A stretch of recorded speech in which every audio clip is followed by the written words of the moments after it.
My name is Grant Imahara, Okay. and I am one of the hosts of Mythbusters on the Discovery Channel. And we use science to prove or disprove urban legends.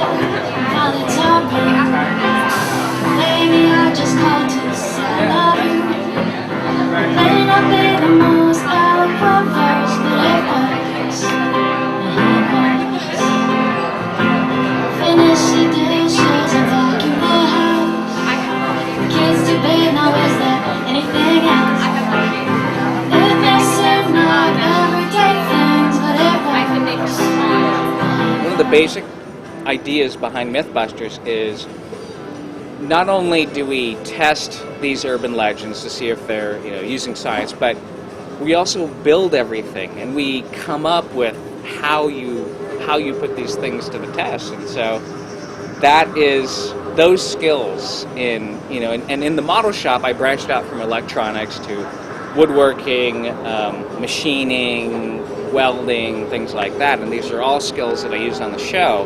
When we set up an experiment, it's usually you have to build something. My mom lives here. She moved here a couple years ago. I'm not from Hawaii, but since my mom's here, I end up coming, every Christmas, and whenever I have a break, I try and get out here to see her. So, when I'm here, if I'm in vacation mode, and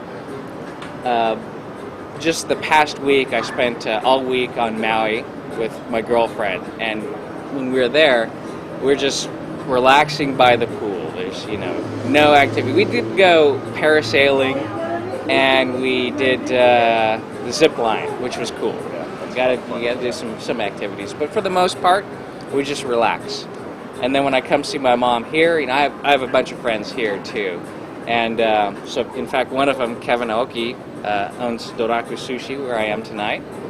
And so when we're here, we just, we go and hang and take advantage of all of the great things that Waikiki has to offer. One of the things my coworkers asked me about, who's a fan of the show, he said, make sure you ask them, all the guys, Grant is the one that's always getting seasick and air sick, and whenever anybody's chucking over the side, it's usually Grant. So what's up with your stomach? How come you got such a weak stomach?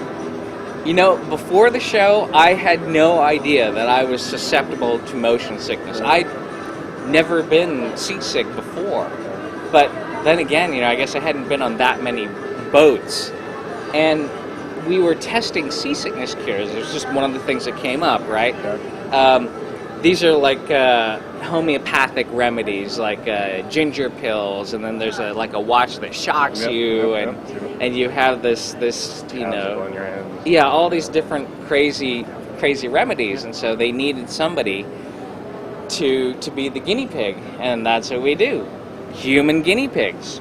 So they tested everybody on the crew, and it turns out that only Adam and I are susceptible to motion sickness. Absolutely. So, to begin with, Craig Ferguson, who has Late Late Show on CBS, comes on after Letterman. Craig is a huge Mythbusters fan, and we started hearing, he would mention Mythbusters on his show fairly regularly. And we're like, wow, we should go on his show. So first Adam and Jamie went on and they did an interview, and then they said, hey, Carrie, Tori, and Grant, you guys, do you want to be on the show? We're like, yeah. So we were on the show, and it was great. It was a full Mythbusters themed show. We met Craig. He's really tremendously nice guy, and honestly a really big fan of the show. So we're like, this is great. Flash forward a couple months, and one of the big jokes that Craig has, a running joke on the show, is that CBS, doesn't give him the nice set, and he doesn't have a band, and he doesn't have a sidekick, and he thought, it would be great if I had something like that. Now, also around that same time, he just started Twitter, just got on Twitter, and he happened to call the people that follow him on Twitter his robot skeleton army, just for no other reason that, in his mind, that's what popped into his head, and that's what he calls them. So at some point, he put two and two together and said, have a robot skeleton sidekick. And so he said, who has the skills to build me such a thing? And ding, yeah, it's Grant Imahara. So I got a call from Craig himself and said, hey, I've got this great idea. I'm really energized about it. Would you like to do this? And I'm like, great. He felt so strongly about this project, was so enthusiastic about it. He's like, I really want to tell Grant this idea that I have. And so I said, cool. Here's the deal. You get me, I was probably at about, 80 or 90,000 followers on Twitter. I said, here's the deal. You get me to 100,000 followers on Twitter through whatever means, whatever campaign, and I will build you a robot skeleton sidekick. And I was like, oh, this will probably take, and it was like 24 hours. Not even 24 hours, actually, like that. So, but it's been great.